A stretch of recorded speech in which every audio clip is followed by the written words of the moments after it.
The scorching summer sun of 1878 was setting fire to the Montana sky when Oakley Kincaid heard the screams from inside the barn, her own screams. The flames had already consumed half the structure, hungry tongues of fire licking at the wooden beams that imprisoned her. She had been locked inside by Randall Tucker, a man who had sworn to destroy her father's ranch piece by piece after losing it in a poker game. Now, as smoke filled her lungs and panic seized her heart, Oakley knew she had only minutes to live. Xavier Youngblood had been riding for nearly 2 days straight, his weary body aching for rest as he crossed into unfamiliar territory. The son of a Texas rancher, he had left behind everything familiar to forge his own path in the untamed wilderness of Montana. When he spotted the orange glow on the horizon, instinct told him something was terribly wrong. He urged his exhausted horse toward the blaze, the animal responding despite its fatigue. As Xavier approached the burning structure, he could make out the desperate sounds of someone trapped inside. Dismounting with practiced ease, he circled the barn, searching for an entrance. Every door was bolted shut from the outside. This was no accident. Inside the inferno, Oakley had torn her dress to pieces, fashioning a makeshift mask to filter the thick smoke. Her hands were bloody from attempting to pry apart the wooden planks of the walls. She had managed to create a small opening near the ground, just large enough for her to squeeze through if she could summon the strength. "Hello, is anyone in there?" Xavier called out, his voice barely carrying over the roar of the flames. "Here, I'm here." Oakley's voice was hoarse, her throat raw from smoke and screaming. Xavier rushed to the source of the voice, finding a small gap in the wooden planks. Through it, he could see a soot-covered face, eyes wide with fear and determination. "The doors are locked from the outside," Oakley explained between coughs. "I've made this hole, but I need help widening it."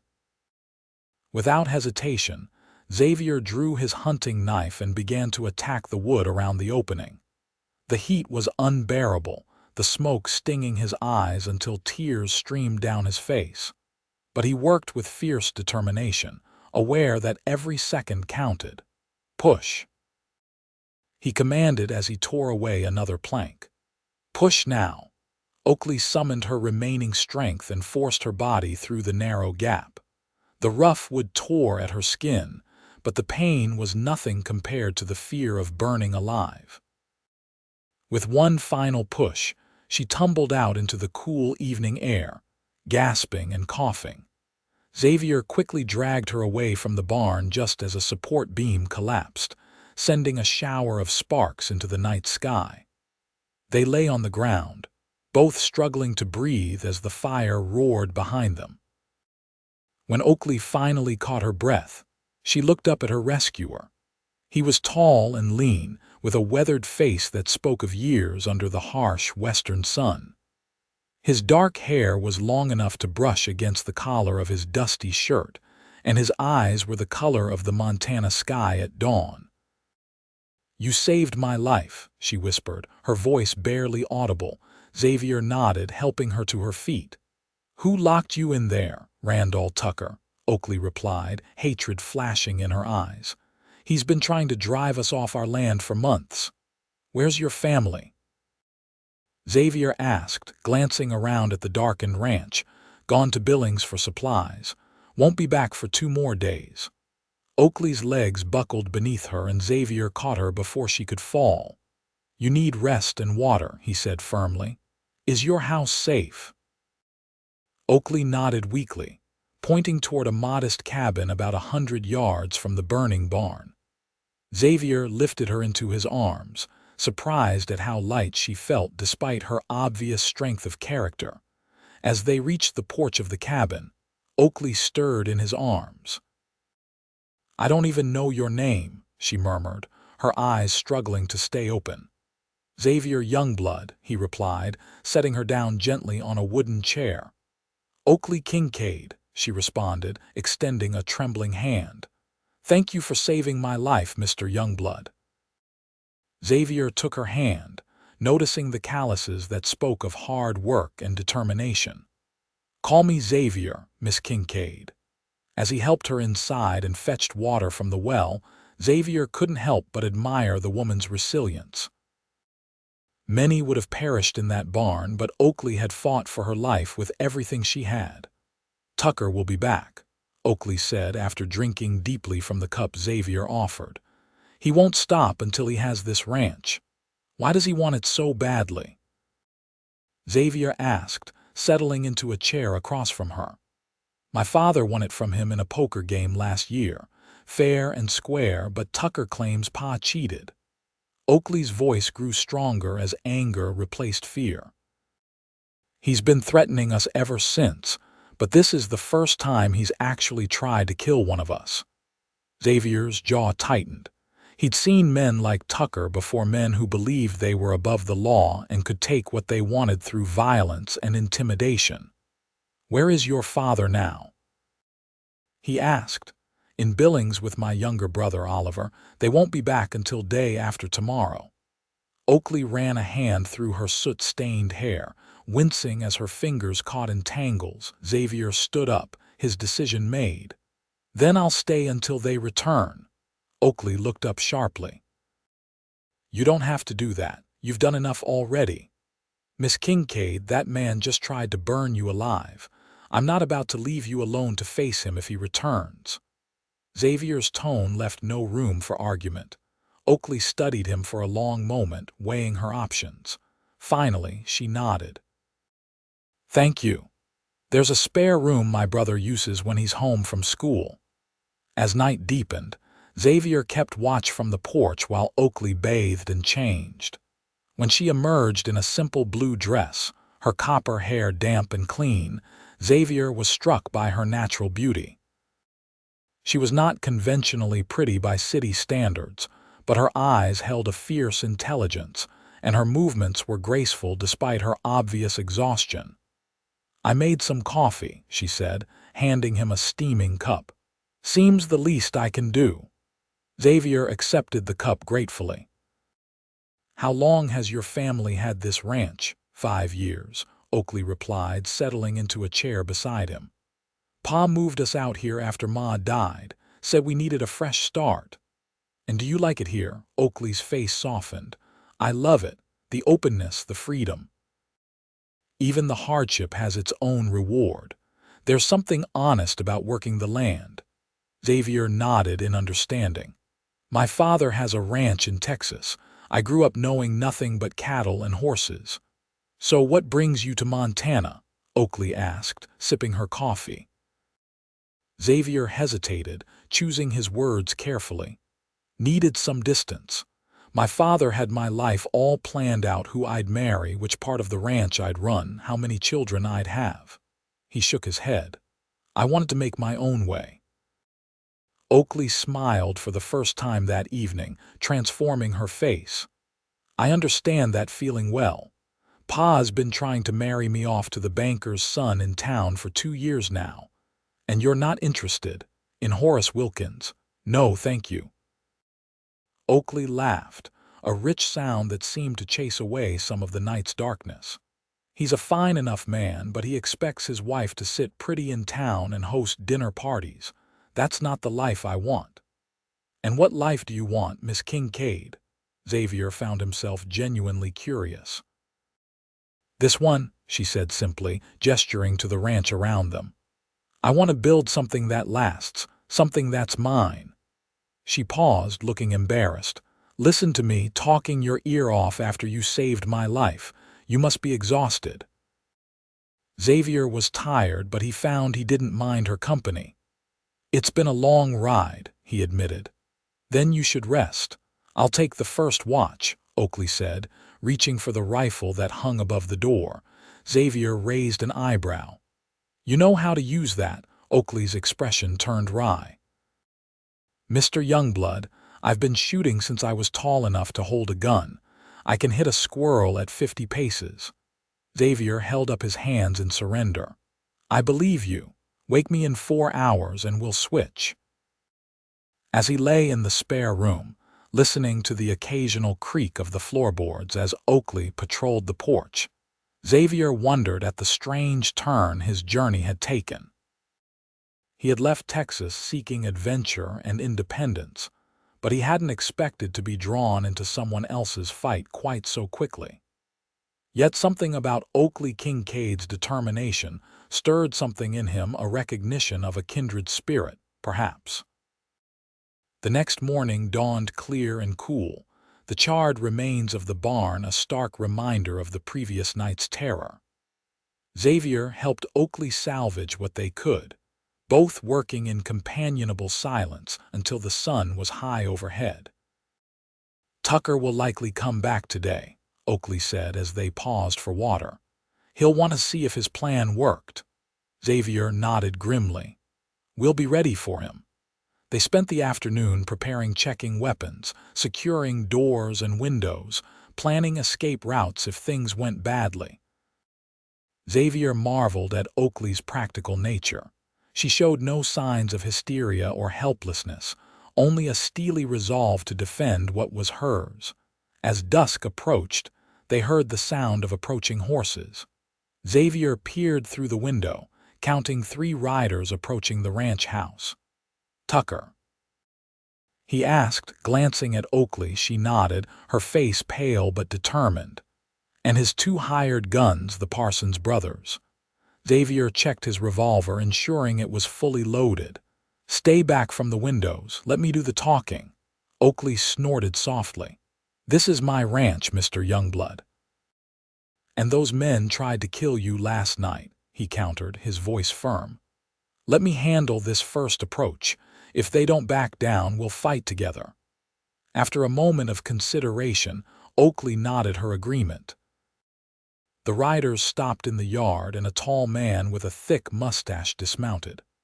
"Oakley Kincaid," he called out, his voice carrying easily in the still evening air. "I see you survived our little bonfire. Why don't you come out and talk business?" Xavier stepped onto the porch, rifle in hand. "Miss Kincaid isn't interested in your kind of business, Tucker." Tucker's eyes narrowed as he took in the stranger on the porch. "And who might you be?" "Someone who doesn't take kindly to men who lock women in burning buildings," Xavier replied coldly. Tucker laughed, looking to his companions. "Well, boys, seems Miss Kincaid found herself a protector." He turned back to Xavier. "This doesn't concern you, stranger. This is between me and the Kincaids." "You made it my concern when I had to pull her out of that barn last night," Xavier said, his finger resting lightly on the trigger of his rifle. Tucker's expression darkened. "That land is rightfully mine. Old man Kincaid cheated me, and I aim to take back what's mine." "You lost fair and square," Oakley said, stepping out onto the porch despite Xavier's warning glance. "And burning me alive won't change that." Tucker spat on the ground. "Your pa's not here to protect you now, girl, and one drifter won't stop us from taking what we want." Xavier raised his rifle slightly. "I think you should leave now, Tucker. Come back when Mr. Kincaid returns if you have legitimate business."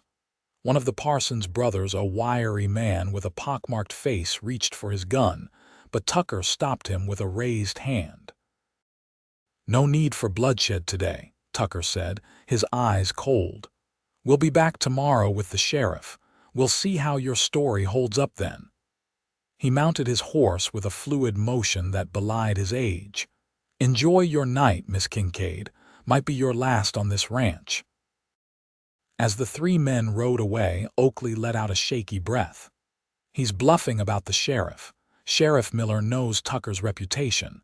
Xavier lowered his rifle. "Even so, we should prepare for trouble tomorrow." Oakley looked at him curiously. "You keep saying we." "You've done more than enough, Xavier. You don't need to stay and fight our battles." Xavier met her gaze steadily. "I'm not in the habit of leaving things half-finished, Miss Kincaid. Besides, I find I'm rather interested in seeing how this plays out." A slow smile spread across Oakley's face. "Well then, I suppose we should make a plan." They spent the evening planning their defense, sharing stories over a simple dinner of beans and cornbread. Xavier told her about growing up in Texas, about the sprawling ranch his father had built from nothing. Oakley spoke of her mother's death from fever, of her determination to make the ranch successful in honor of her memory. Pa wanted to sell after she died, Oakley explained. Said it was too much work without her, but I convinced him to stay. This land was her dream as much as his.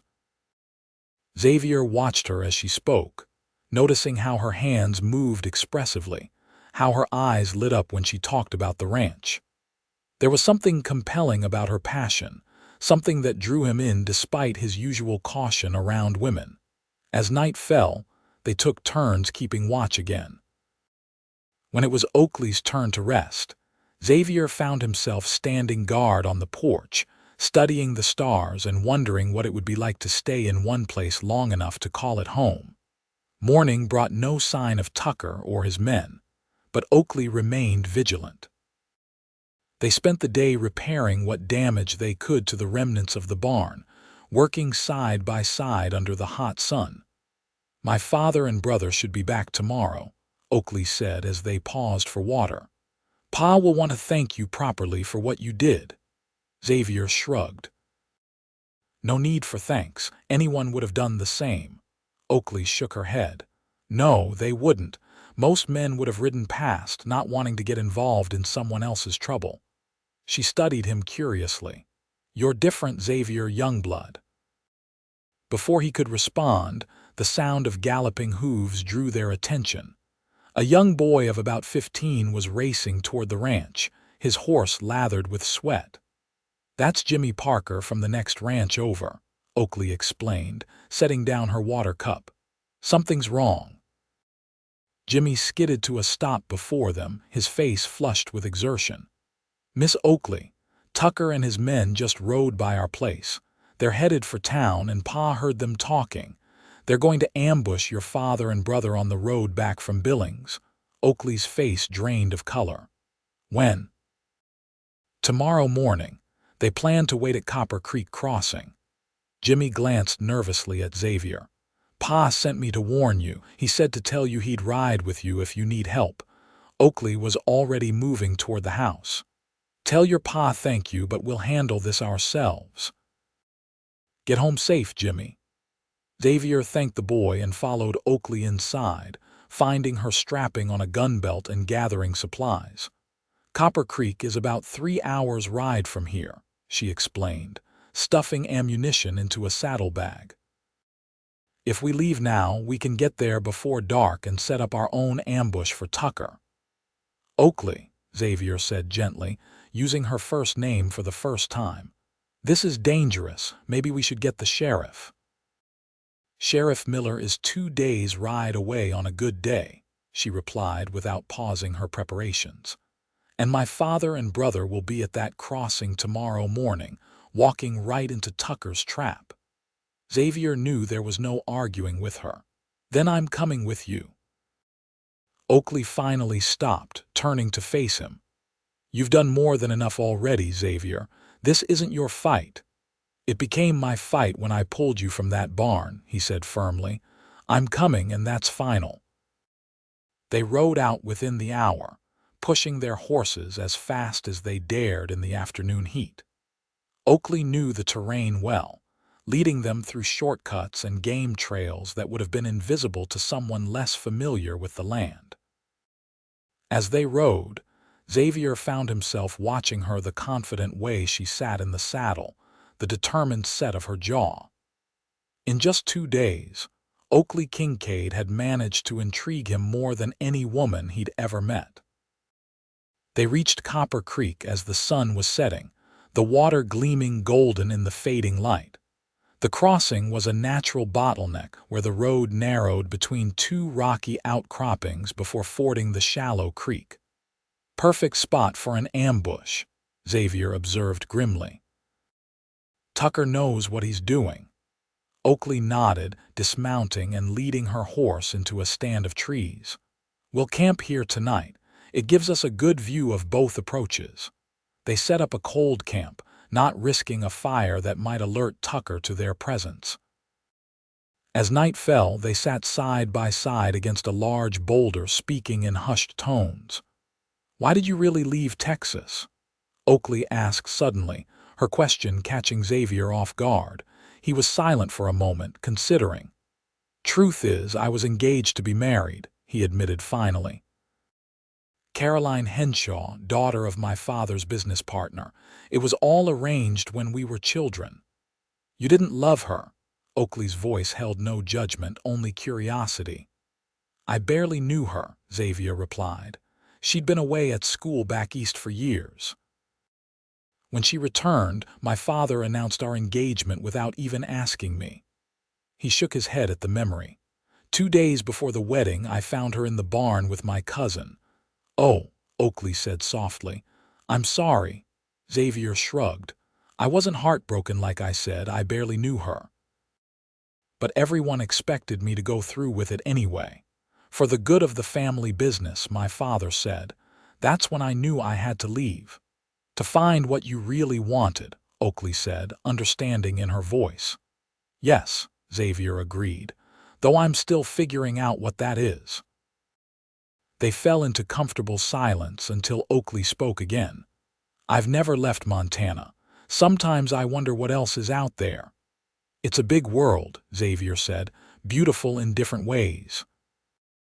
"Tell me about Texas," she requested, and he found himself describing the vast plains, the towering thunderheads in summer, the wildflowers that carpeted the hills in spring. As he spoke, Oakley leaned against him slightly, her warmth a comfort in the cool night. They took turns sleeping, neither willing to let their guard down completely. When dawn broke, they were both alert, watching the road from Billings for any sign of movement. "There," Oakley whispered, pointing to the ridge above the crossing. "Tucker and his men." Xavier followed her gaze, making out 3 figures settling into position among the rocks. "They're expecting your father to come from that direction," he said, nodding toward the east. "We need to warn him before he reaches the crossing." "Pa always takes the South Fork this time of year," Oakley replied. "The main road gets too muddy after spring. They won't be coming from the east at all." Xavier smiled slowly. "Tucker doesn't know that. No one does except family," she said, a matching smile spreading across her face. "Pa's always been cautious that way. So we have time to set our own trap," Xavier concluded. They worked quickly, positioning themselves on either side of the South Fork Trail where it merged with the main road just before the crossing. Xavier found himself admiring Oakley's tactical thinking. She knew exactly where to place herself for maximum coverage without exposing her position. By mid-morning, they heard the approach of horses, and a wagon Oakley's father and brother returning from town. Xavier watched as Oakley slipped from her hiding place just long enough to flag down the wagon before it reached the crossing. An older man with a shock of silver hair pulled the wagon to a stop, his hand instinctively moving to the rifle beside him until he recognized his daughter. "Oakley, what in tarnation are you doing out here?" he demanded, his voice gruff with concern.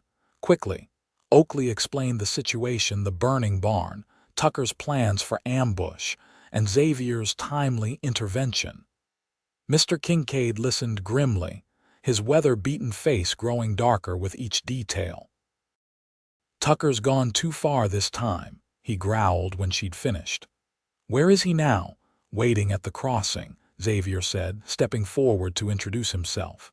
"Sir, I think we have an opportunity here to end this once and for all." Mr. Kincaid studied Xavier with shrewd eyes. "You saved my daughter's life. I'm obliged to you for that." He extended a calloused hand. "Elliot Kincaid." Xavier shook the offered hand. "Xavier Youngblood." "So what's your plan, Mr. Youngblood?" Xavier outlined his idea. They would create a diversion to draw Tucker and his men into the open, then surround them.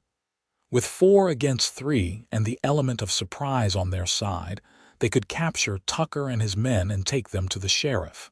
Elliot nodded thoughtfully. Might work. But Tucker's a snake. He won't go down easy. Neither will we, Pa, Oakley said firmly. Oliver, Oakley's 16-year-old brother, looked eager for action.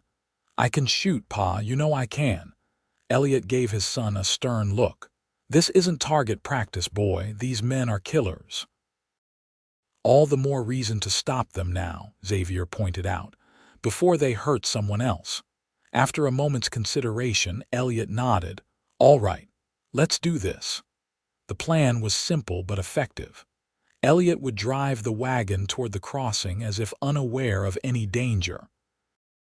Oliver would hide in the back, covered by supplies.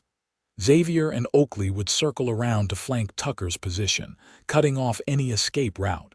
As Elliot approached the crossing, Tucker and his men emerged from their hiding places, guns drawn. That's far enough, Kincaid, Tucker called out. Time to settle our business once and for all. Elliot pulled the wagon to a stop, raising his hands slowly. 3 guns against 1 old man, Tucker. That hardly seems sporting. Tucker laughed. This isn't about sport, it's about justice.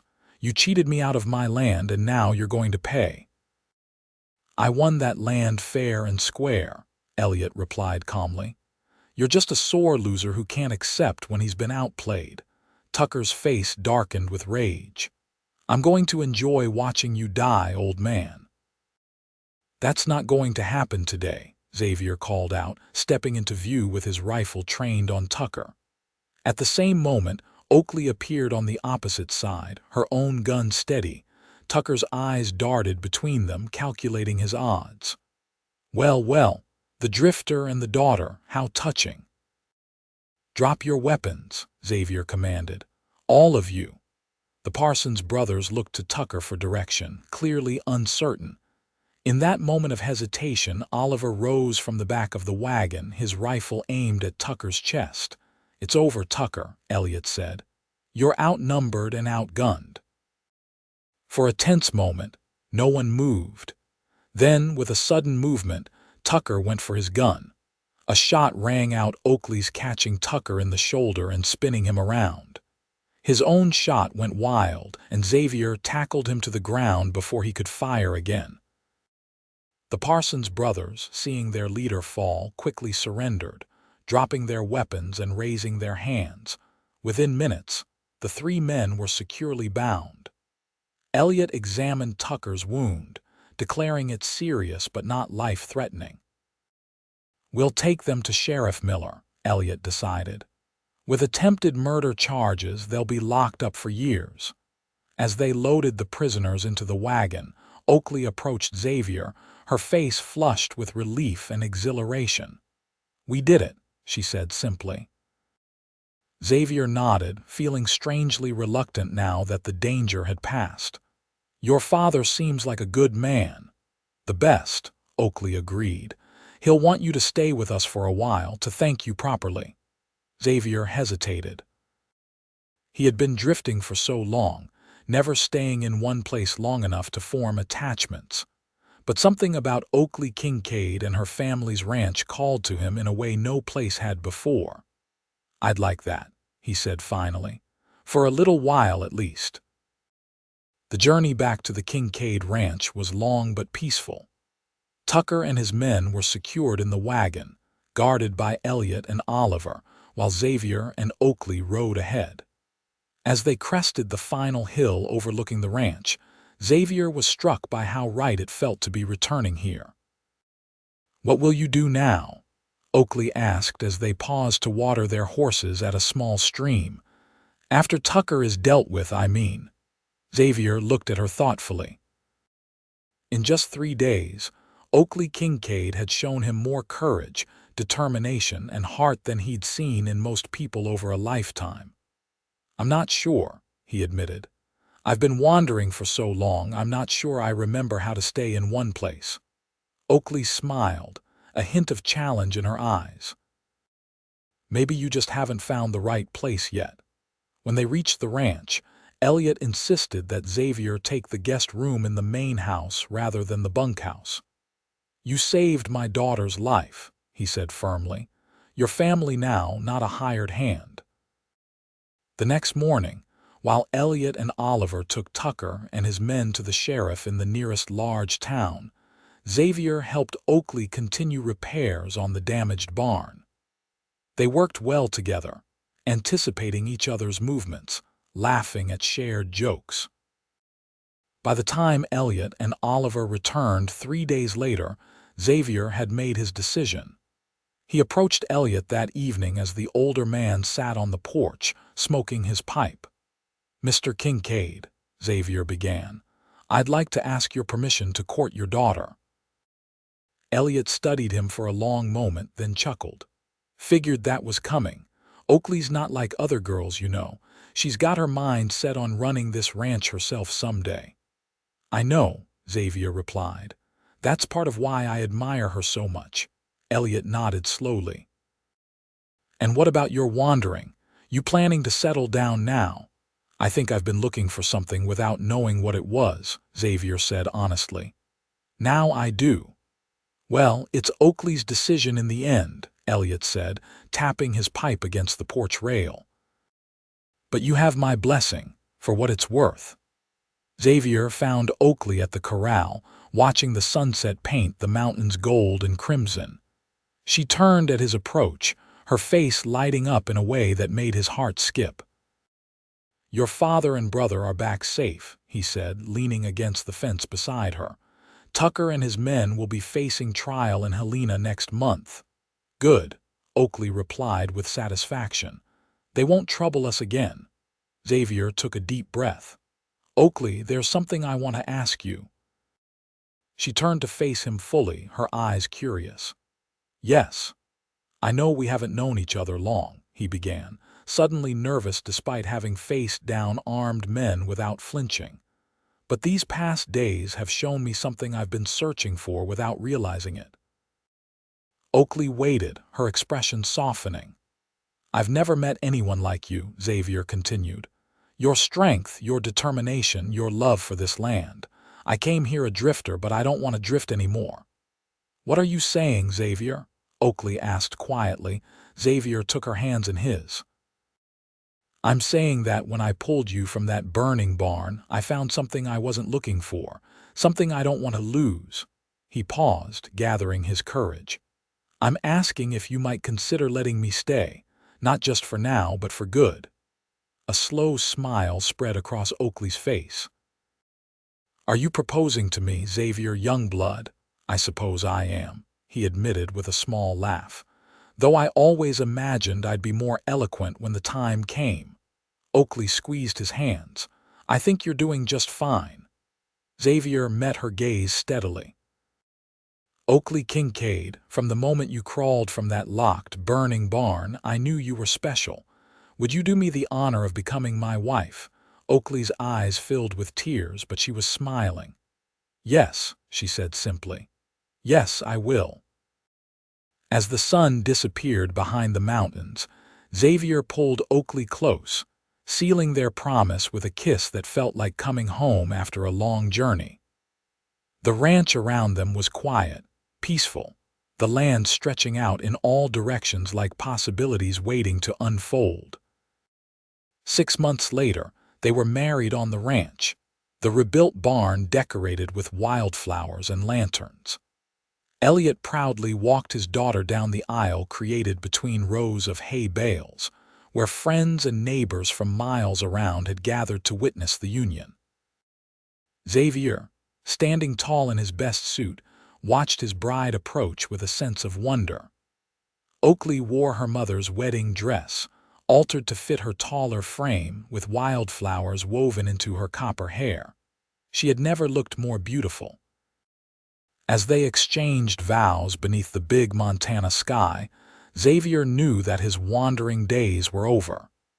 He had found what he'd been searching for, not just in Oakley, but in the land they would work together, in the family they would build, in the future they would shape with their own hands.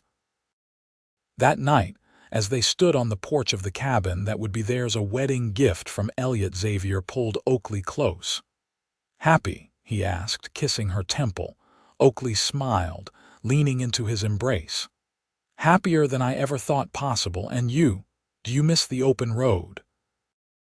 Xavier looked out at the ranch, at the mountains silhouetted against the star-filled sky, and shook his head. "Not even a little bit. Everything I want is right here." And as the years passed, their love only deepened, their ranch flourished, and their family grew.